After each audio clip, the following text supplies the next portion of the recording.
live and direct, my friend. That's right. Hello and welcome, all you cultured bumpkins.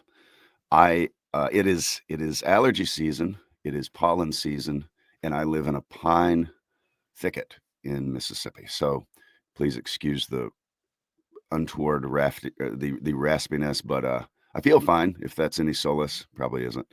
But I feel great today. Um, excuse me.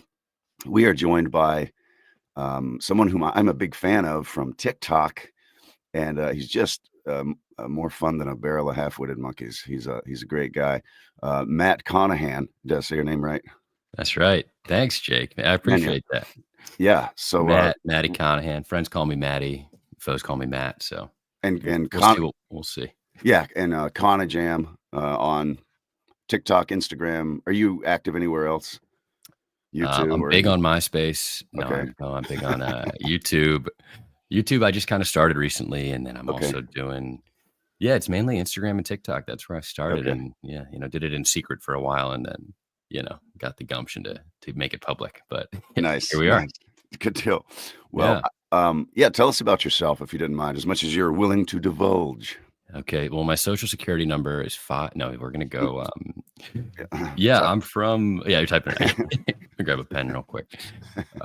Yeah, so I'm originally from Maryland. So middle of five kids. We're all 1 year apart. So maybe that's a Mississippi thing too. I don't know if that's the thing, Jake. that's I'm one of 13. Oh my gosh, dang! I've So invested. so yeah, five's a big family. It We got really is. five. Yeah, we got Katie, Willie, Maddie, Bo, and Lily. So we're all like a lot of Irish twins, a lot of all that stuff. Right. It's funny that you mentioned like pollen season stuff too, because I feel like I do a couple impressions and things. I don't know if you've seen some of those, but Oh, definitely. when I have like allergies, like right now, or when you have like you're a little hungover if you're watching basketball, drinking some beers last night. I don't know how cultured that is, but yeah. But I You, feel like I can sometimes do like certain impressions better if I'm a little bit like raspy in the voice. Like I yeah. think a Tommy Shelby, where it's like, all right, listen here, got a little bit of rasp in the voice, Grace. You're talking like this. Or even like the Alfie Solomons is like, all right, Tommy, you filthy gypsies, mate. You're not here drinking whiskey, mate. And like you have a little bit of rasp where I can't do them if I haven't, had a couple pops the night before. Yeah, it's like McConaughey's the same too, where he's like, there's two different McConaughey's where he's like, you're just living, man. If he's kind of pontificating in a Lincoln, he's talking a bit. He's had a couple things down. He's had a bit of little wild turkey or so, but then the Wolf of Wall Street one is a little crisper. So he's that's punching awesome. pump those numbers up, dude. So it's less raspy. But yeah, sorry, a little bit of a tangent. No, that's Um, awesome. yeah, man, a little bit about me. Grew up in Maryland, went to school at Notre Dame, and so had me and my buddies had a spot out near Wrigley Field, right when the Cubs won the World Series. Very Um, nice. and that was really fun. So I was there working in advertising, writing scripts. I was writing things from, beer brand, like Modelo was my main client. And then I do like CDW and Cisco. So it was, beer, computers, all those things and anything in between. Wrote Olive Garden commercials for a little bit, Mr. Really. Peanut stuff. Yeah. Like ran the whole gambit, but it was fun. I was there. Um, and then I had written enough Olive Garden commercials for a year where it felt as endless as the breadsticks. And I was like, dude, get me, I can't keep doing this. And so I ended up having an opportunity. My brother and his co-founder started a company in Dublin, Ireland. So he was like, hey, we don't have a ton of money, but we need someone to run the marketing. And I got into this sort of graduate program, this master's program, digital marketing strategy. And I'd been writing a bunch. So was able to go over there and take this course in the mornings. And then I would go work with this company, change donations in the afternoon. So it was really fun because, you bought a one-way ticket to Dublin, was there from 2019 to 2022. We were building Oh out this man. company, hiring people, going to the US. It was like, I had only been writing ads and doing a little bit of VO stuff, but hadn't really been running the marketing of a company. So it was a really fun challenge. And then when COVID hit, my brother had gone back to the US to help expand our company to the US. And so I was in Ireland by myself during level 5 lockdown. Yeah. So we're there and I would go out and I was like, I would go out and if you went on a run, the Garda, the police would stop you, and they're like, "Oh, where?" I'm like, "Oh, I'm in Do." You'd have your little housing card, and like, "Oh, you're more than 5 kilometers. Well, you got to turn back." Like, Dang. you could go to the grocery store only 2 days a week. I tried to buy a jump rope one time, and they were like, "It's not an essential item." So I tried to like bribe them with cash. I'm like, "Can I just get this jump rope? I'm so bored." And that was actually how I started making videos because I had written a lot of sketch in Chicago, like Second City groups and stuff. So I loved writing for people, and it was just sort of by default that I was like, "Oh yeah, I can just write for myself and have the camera talking to myself or Right. doing whatever thing is." And it was sort of out of boredom and like going insane, living alone in Dublin, that I started putting videos out. They started going viral in Ireland and then expanded to the US. So Interesting. one of my characters was an Irish person pretending to speak American, and like hundreds of comments being like, "Hey, really good try." And I'd be like, "Oh, throw it in the bin," or like watching a film, or it would be close. I was like, my maths class was really hard in Fort Right. Lauderdale. And so like I'm in Clarksburg, Mississippi. And like they're like, "Oh, you almost had it, buddy." So they were very earnest comments, and I'm like, "Oh, I'll keep on trying. Maybe I'll come to America one day." But that happened, and then we ended up selling the company, and I'll wrap this up too. So, and then I got back to DC or Maryland, where I grew up, spent the holidays there, got a Subaru Crosstrek, and I just drove west, and I came to California, and I've been here for 3 years now, and loving it. It's been the best decision I ever made. So it's been fun.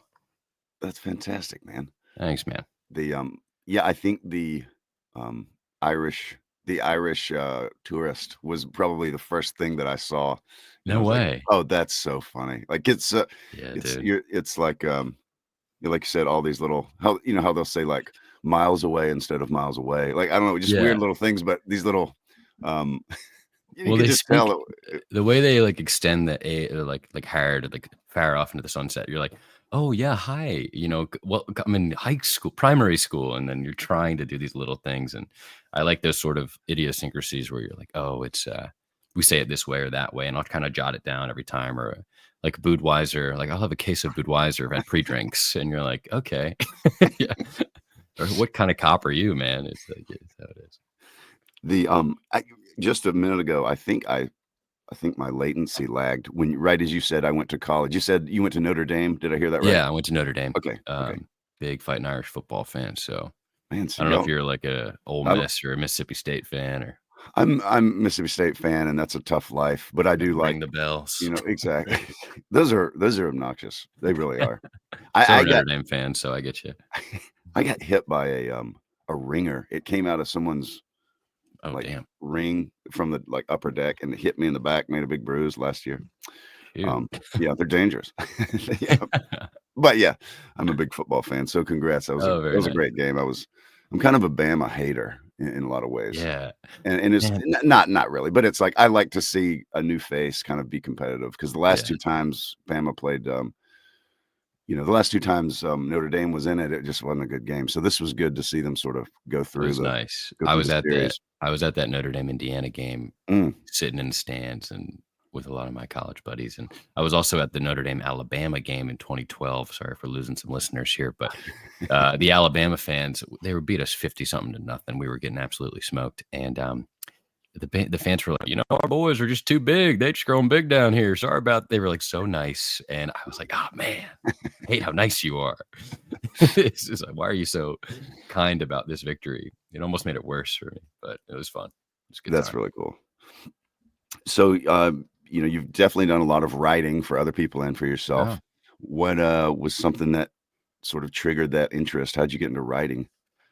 Oh man, I've always liked to write. I've always sort of had a notebook by my side, and you have sort of silly ideas.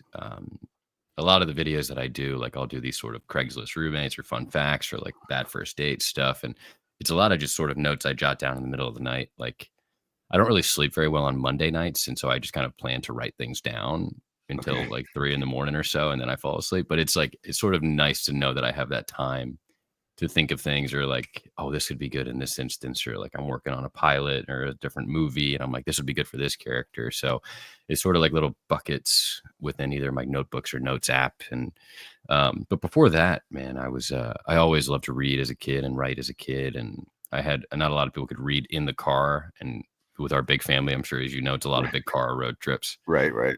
So I'd kind of be sitting in the back seat reading different stuff, and yeah, it was all the Lemony Snicket books and Treehouse books and everything when you're a kid. Um, and then in college, I went to Australia, or I guess when I first got to college, a group of my buddies, I would always film stuff too. I was always editing stuff. I had a little handy cam thing, and sort of just I would go around and edit little videos always growing up. So from Okay. like fourth grade on, the little iMovie stuff. So I was either write little sketches and film stuff and edit stuff with my friends in the neighborhood, and then did that in college and kind of hit that first dose of virality with some of my college buddies. It was that like stuff people say or like stuff people don't say back in 2011 or something, Right. YouTube heyday, no monetization. And that went viral on campus. And we felt sort of this like campus celebrity across the Notre Dame campus. It was so bizarre. We're little freshmen feeling a little bit of this like walking tall, the football players like, hey, I saw you in that thing. And it was really fun. And then I ended up writing a lot of other things. I wrote a blog when I was living in Australia that kind of went viral too. I'm glad that that's off the internet now, but it was like viral at the time when I was like a silly college kid. And that actually got me my job in advertising because I was working as a business. I was going to go just standard business major, and ended up like using these things I had written. I was on like a campus SNL thing called the Keenan Review, which was really fun. So we put on a big show, kind of making sort of inside jokes and making fun of ourselves. And yeah, it was fun. It was a lot of just sort of like when I got to college, I really let that blossom. I feel like in high school, which was really fun. I loved my high school.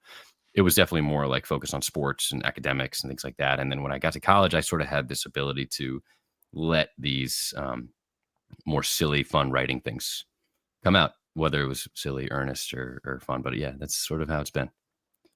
That is really cool. Thanks. The Yeah, I have a fascination with writing myself, even though I don't Mm, really do it. I've done enough of it to know that I want to keep writing, even if it's just for me yeah. and no one sees it. It's a good creative release for me. What would be something that you'd like to write? Is it more of like a classic style, or is it poetry, or Well, a little of both. Poetry, I would be much.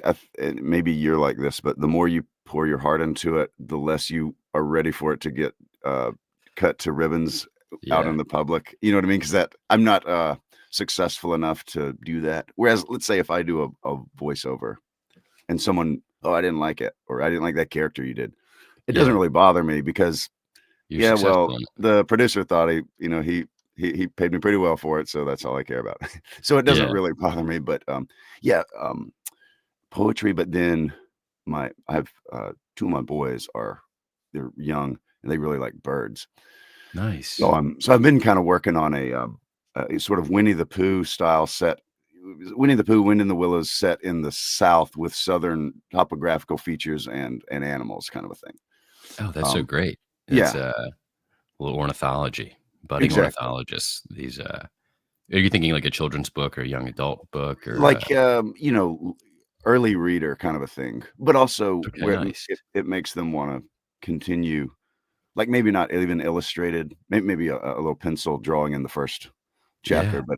but, like, nothing, it's enough where, I don't know, 10 to 14 would probably really like it, kind of a Okay, thing. nice. Yeah, and, yeah, Mr. Owl is the protagonist, and, Owls are I love owls, man. Owls are they just have such I mean clear wisdom to them, but I have some friends here that have the two of them find these owls as like very good luck charms. If they see them, they've had a lot of history where they see an owl and right, something great happens right after that too. But it is funny you talk about like, oh yeah, I don't want to put something out there because I'm not good at it yet. It's so hard to do that. right, And since you have such a great, voiceover career and you have these things, you're like, oh, I can put this out. I'm confident in my skills, but I haven't written a book. Like I'm not a writer. Like nobody's really a writer until they're a writer. And I've written enough little things. Like I've written a bunch of TV commercials and children's books, and I wrote like a song about a country song that's kind of blown up. And I still don't qualify myself as a writer. It's interesting, hard to do it. It's like oh, I make sketches online, or I do this, or like I copyright. It's not. It's a really hard thing to say because it feels like you're bragging. And like I wrote a musical with my writing partner, and we put that on, and it's still like, oh, we put okay, on this show. You just want to downplay it. Maybe that's just kind of being raised in a big family, but You're like, I'm not a writer. I'm doing this for fun, but you really care about it. So it's nice. I do think all great writers though have this sense of like overconfidence in order to call themselves that. I was at a library in LA yesterday with a friend of mine, and we had this little tour walking around, and it was called the Clark Library, and there was a big portrait of Oscar Wilde, and the guy who had a lot of money, who proprietor of this library, he loved Oscar Wilde because a lot of his life sort of mirrored Oscar Wilde's life. But Oscar Wilde also had this huge portrait. It was like gigantic, but he had given it to his wife on their wedding day, and it was a huge portrait of himself. And I'm like, that's the confidence that only like clearly he's a confident guy to give a gigantic portrait of himself to his wife on their wedding day. And I'm like, I guess, I feel like James Joyce is the same. Like it's like this combination of like confidence and self-doubt in all great writers. It's interesting. Interesting that you mentioned James Joyce. Yeah. I just bought a what do you call it? Short story collection, The Dubliners. Nice. Yeah. But I haven't read it yet. And I was wondering what if I read it, what if you're familiar with him at all? Oh What yeah. do I look for? What are some themes of his, that sort of thing? I mean, James Joyce it's nearly impossible to read. Like, I mean, if you've read Finnegan's Wake, it feels like you're reading a different language. Or like Ulysses, it's just very long, but it's interesting. It's just one day walking around. And I mean, hopefully this isn't too much of a deviation from your question, but I have an interesting story. When I lived in Ireland and I was, went to go get that skipping rope or that jump rope and they wouldn't let me Yeah. do it. I was a little bit downtrodden. And I'm walking back. I'm so bored. I'm like, I gotta buy a postcard. I go there to try to buy a postcard, and I can't buy a postcard. It's not an essential item. And then I go into this little shop, this little like sort of apothecary that has beakers and glasses and things like that. And I see postcards in the window. And I walk in and I'm looking around. I'm going to buy the postcard. And it's this little shop right near the Trinity College campus called Swenny's. It was an old pharmacy. And I go in there, and this guy in a lab coat and a bow tie. He walks out. He's like, kind of looks like Doc Brown, but he's like a lovable Doc Brown. He's like, "Oh, hello. Sorry about that." And I go in there, and I'm like, "Do you mind if I buy a postcard?" He's like, "Oh, that'll be 50 pence, of course. Yeah, grabs 4 of them." And what are you doing, Otep? And he had this sort of like Irish British combination accent. It was interesting, but we go there, and I'm like, "Oh, what do you guys do here?" He's like, "Oh, we do James Joyce readings every Tuesday, and it's really fun." And I was a little confused because I was like, "Oh, everything's locked down. This is interesting. Like, I don't know how you can do this." He's like, "Oh, we're like an institution, so you can come by." So, and I was supposed to have a date that night, but I wasn't going to go anywhere. Everything was closed, and I was like, "Oh, I have a date tonight." And he's like, "Well, bring your date, and we'll come to the reading, and we'll read James Joyce. Everyone comes in here. We play some music, we drink some wine, and it's really nice." And I was like, oh, "Wow, I haven't really been around people in months, so this would be fantastic." Like, so and it's also 11 in the morning, and he goes, "Well, would you like a whiskey?" I'm like, "Oh, I'm okay. It's a little early." And he's like, "Well, how about a Guinness?" And I go, "Okay, I'll have a Guinness." And we chat for a little bit. He's a really interesting, great guy. He's a James Joyce scholar. Interesting. And we go there, and my date, Charlotte, who's wonderful, we go to the date. We have a little bottle of wine. We see 20 people sitting around this room, in this little tiny room. And then there's a table in the middle with a candle and a tablecloth. And he's like, "Oh, Matty and Charlotte, you've arrived." And yeah, here. And I'm like, what is going on? And I look at Charlotte, and I go, "I'm so sorry. I didn't know this is this." And immediately he makes us like stand on the table and read Finnegan's Wake out loud. And I'm like, we're like popcorn reading, people from, Poland and Brazil and Ireland. Um, and then we're reading Finnegan's Wake for about 45 minutes. And Charlotte, English is not her first language, and she's standing there trying to read Finnegan's Wake. And if any of your listeners have ever tried, it's like, even as an English speaker, you're like, it feels like you have marbles in your mouth trying to read Right. it. And she's standing on the table reading it. And then from then on, we stayed, and then we were drinking wine, and they were playing Irish trad music. We had like the fiddle, and it was an unbelievable night. We were there till 2 a.m. And I would go every Tuesday, and we'd read Finnegan's Wake, like sort of popcorn read around. And it was a really just fun moment in time. But I really have a soft spot for James Joyce. I haven't read anything outside of Ulysses and Finnegan's Wake, so I'd love to read, the book that you mentioned. But yeah, he's got a really interesting life. And Yeah. yeah, a lot of turmoil. But yeah, really fascinating guy. And people in Ireland love him. They have a whole James Joyce Day, and people bounce around. And I'm still in touch with the people that do the readings. And Oh, that's whenever I great. go back to Dublin, I pop in and see him. It's been really fun. So So, like, if you read James Joyce and what you can comprehend will be, yeah, like, indicative of how Irish people really are kind of a thing. I wonder. I I mean, at the is it time, realistic yeah, kind of a thing? You know what I'm saying? I think so. I think at the time, it's very much like everyone's very proud. I don't want to speak for a ton of people, but it's like in Ulysses, you know all the spots. So you're like, oh, he went here. He was, St. Stephen's Green. He's in this part. He's like walking around very great parts of Dublin, but this is, so far back. So it's yeah, it's really fascinating to people, are really proud of the things that James Joyce talks about and the locations. I don't really know enough about his other works to be like, oh, everyone in Ireland loves the guy, but Right. yeah, it's fun to be around. I think people really like care about their, literary artists and historians and things like that. They have a real Irish are very passionate about, the Irish. Right, exactly. Yeah, That's it's so good. cool. How, far is basically, Irish is your surname, right? That's an Irish surname? Yeah, Conaghan. There's a rogue G in there. We don't have the O and the apostrophe. We dropped that, I guess. Okay. I don't know if we ever The had it, but so how long has your family been over here? When do they come over, do you know? I've got I've got some family in Donegal, and we've got and then on my grandma's side, she's from oh my gosh, I want to say Kildare, but I know that's not right. Um, but yeah, we've had some family over in Donegal on my dad's side. Oh my gosh, I can't remember it. But yeah, yeah, Donegal over in the northwest.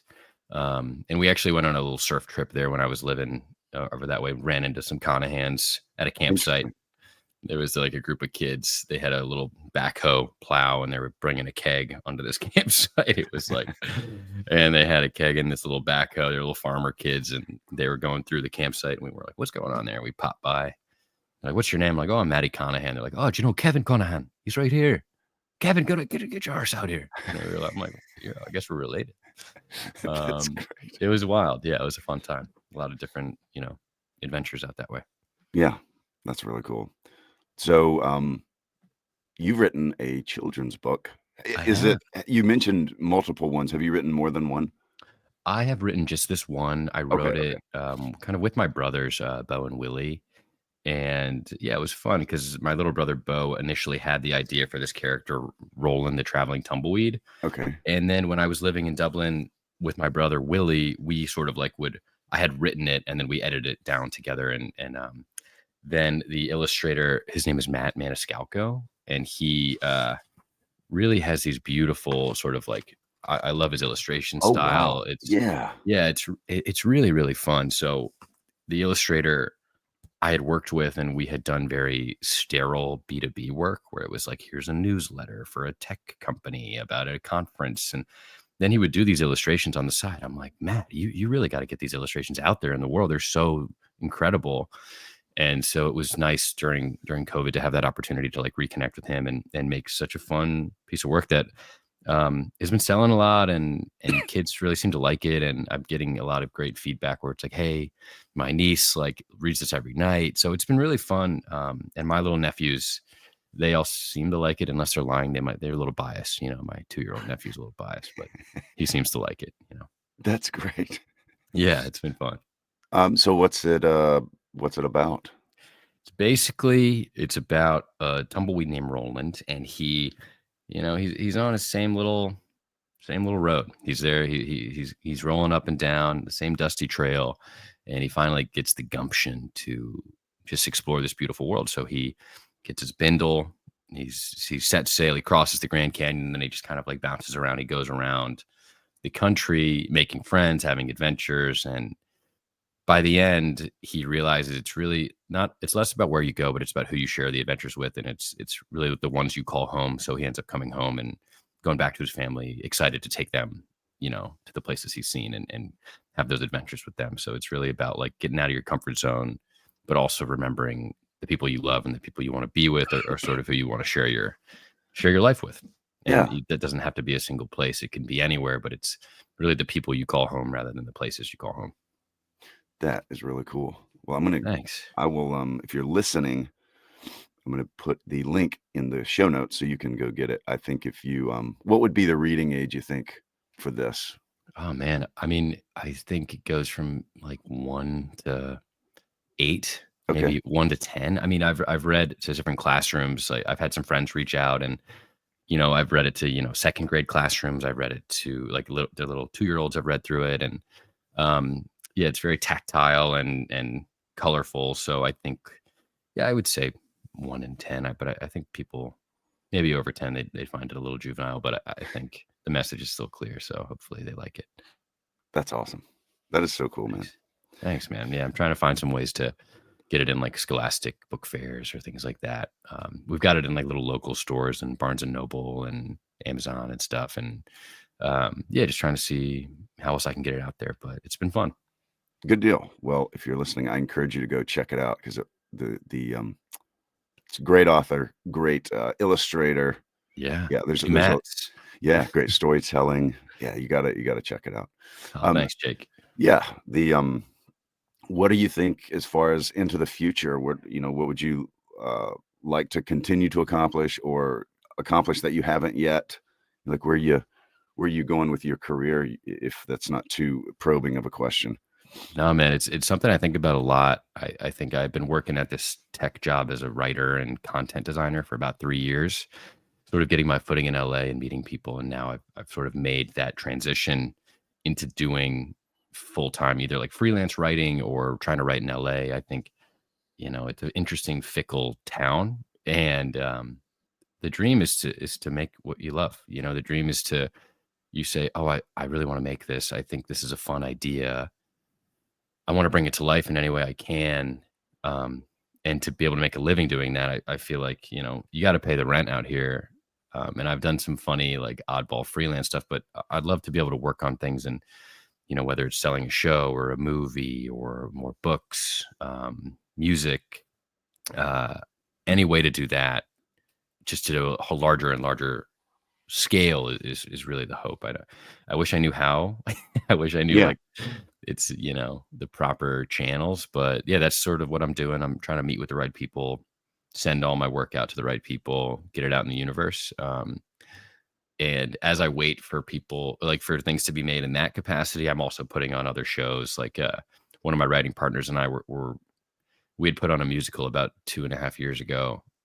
Sort of that was really fun, and we're putting on with the same cast, putting on another show out in Death Valley, out in the desert. So we found this really beautiful theater called the Amargosa Opera House. It's in the middle of nowhere. Oh It is wow. this, I don't know if you can pull it up like within the show, but if any listeners are looking, Let me see. Amargosa Opera House, it is stunning. A woman in the 1970s from New York kind of stumbled upon this building and then she hand painted all the murals in it, and created this like little budding flower in the middle of a desert. And people would travel in from all over the world to come see her shows.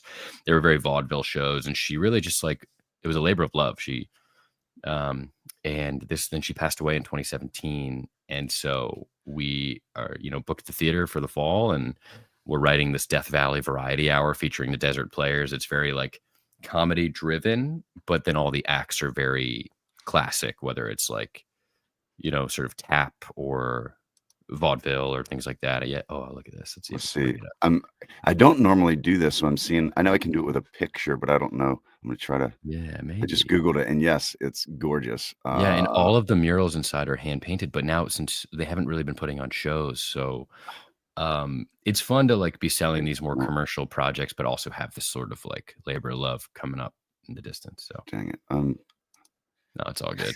Okay, Yeah, I'm if gonna. people want to Google it. I mean, yeah, Yeah, yeah. it's fun. It's like the first thing that pops up when you search it. But yeah, career wise, we'll see. I mean, I'd like to try to get into more voiceover stuff. Okay. Um, so I may need to pick your brain on that there, Jake. But yeah, just seeing what else is out here. I'm living out here. I might as well really go 100% and yeah, trying to write things that I love. That's the hope. Man, that's great. I love to see that you're doing what you love, and any goals are just expanding on what you're already doing. That's really cool. I mean, I love Thanks, that. Jake. Appreciate that, man. Yeah. Well, How Thank about you very yourself? What's Yeah. that? I mean, how about yourself? Yeah, Uh, this show is getting bigger and bigger. I mean, your work's getting great, and I mean, you got that children's book coming. I'm excited to check that out. I feel like you need a little yeah, accountability, and that's true. I do. I'll text Um, you and say, "Jake, what page are we on yeah, right, exactly. right Yeah, exactly. I need a kick in the pants. now?" The, 'Cause you know how it is with a project that the payoff is not gonna be today or next week. It'll be Oh, 6 months maybe. Those are the easiest ones to put on the back burner. And, so yeah, in my case, same. I know voiceover is what I love. I feel like I'm good at it. Uh, I've been doing some coaching as well, which very nice. I really like. My 2 favorite people to help are young actors, and then people like myself that were in their mid-30s before they even thought about it. No way. Those are my 2 favorite to sort of coach. And, so I've been doing that and, yeah, just more of the same, keep the nose to the grindstone and grow the old YouTube channel and, Hell yeah. yeah, try to keep the work coming in. That's awesome, man. That's really Yeah. great. What are you reading right now? What's the classic of choice? Well, normally what I do, I go live every night. Oh, Right now I'm doing so what I do is I read it live, try to, perform it. I want it to be a good audiobook. And then just like this, streaming it to my YouTube live. Well, then I'll pull the audio and edit out the mistakes, the sidebars, yeah. the T-sips, and then repost it as the finished audiobook. So I'm kind of double teaming the same content. That's And yet genius. it's totally different content because some people like the personality of getting looked at and like, "Oh, excuse me, sorry, Yeah. that was a mistake." And then other people just wanna hear that. So right Yeah. now, The Hound of the Baskervilles by Sir Arthur Conan Doyle Oh, is yeah. the Old one I'm. Sherlock. Yeah, and then just on my own, I'm reading Northanger Abbey by Jane Austen. 'Cause Okay. I like to read through one before I, like, record it. I don't wanna be blind reading through this book, read it Yeah. cold. So yeah.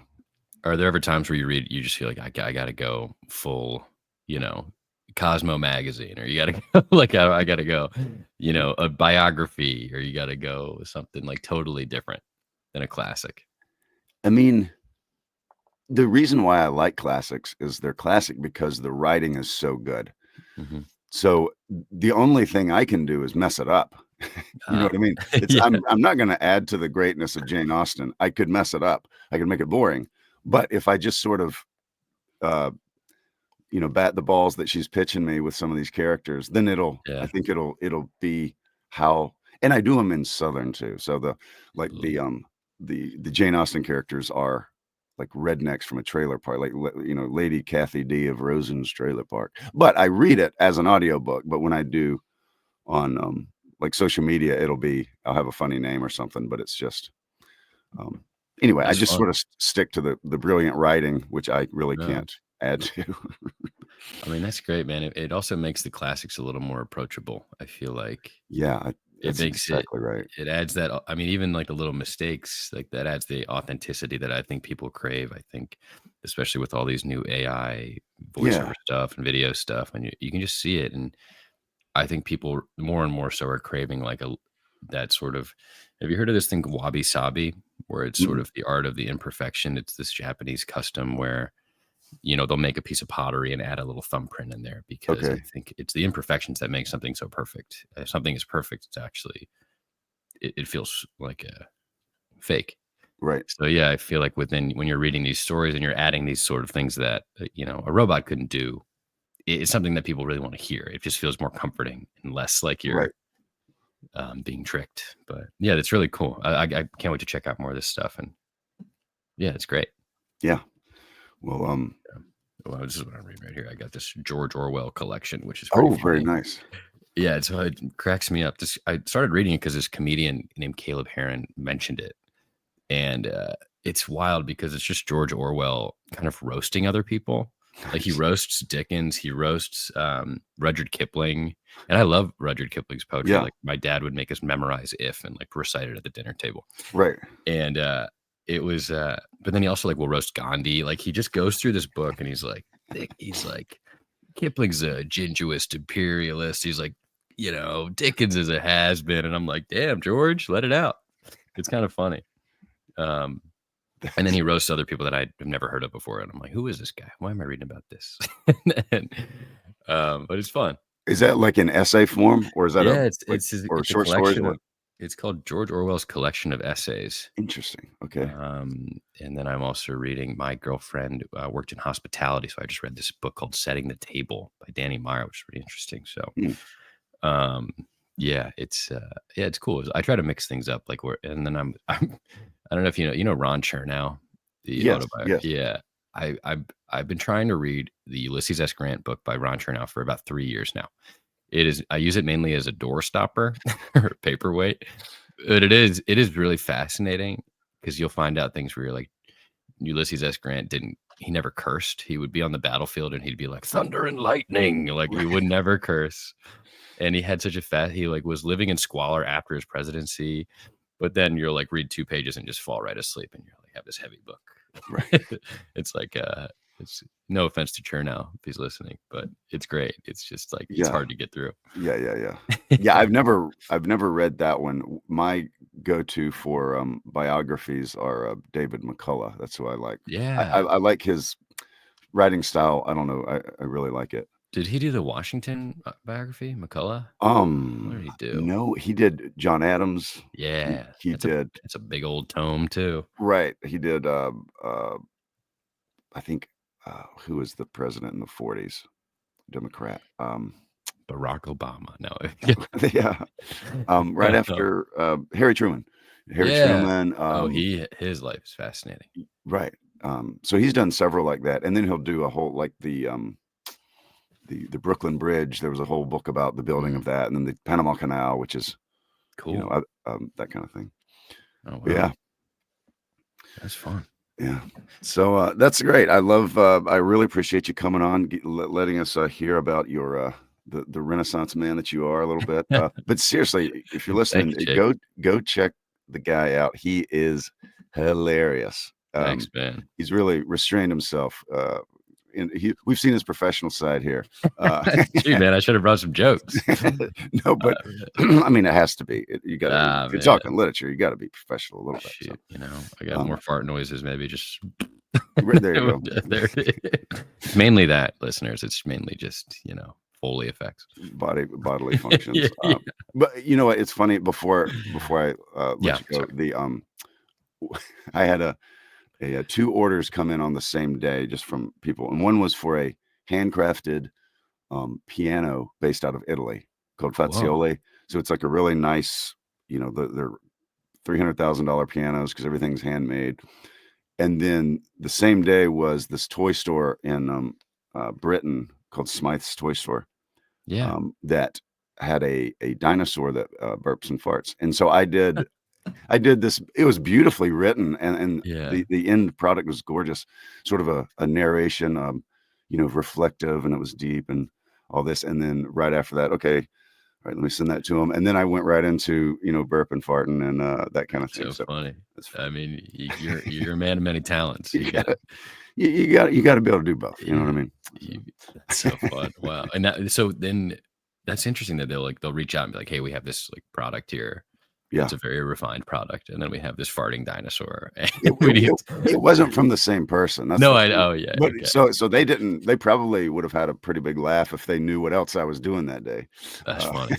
Yeah, man, that's hilarious. yeah, so Yeah, Jake, sorry if I droned on a bit there, but yeah, no, no, thanks for no. letting me Th chat. this was exactly what I was looking for, thank you very much, and, yeah, I look forward to seeing more of your continued success and growth in the future. Oh, thanks, Jake. Appreciate that, man. Same to you. Man, yeah. I'm gonna end this recording real quick. Thank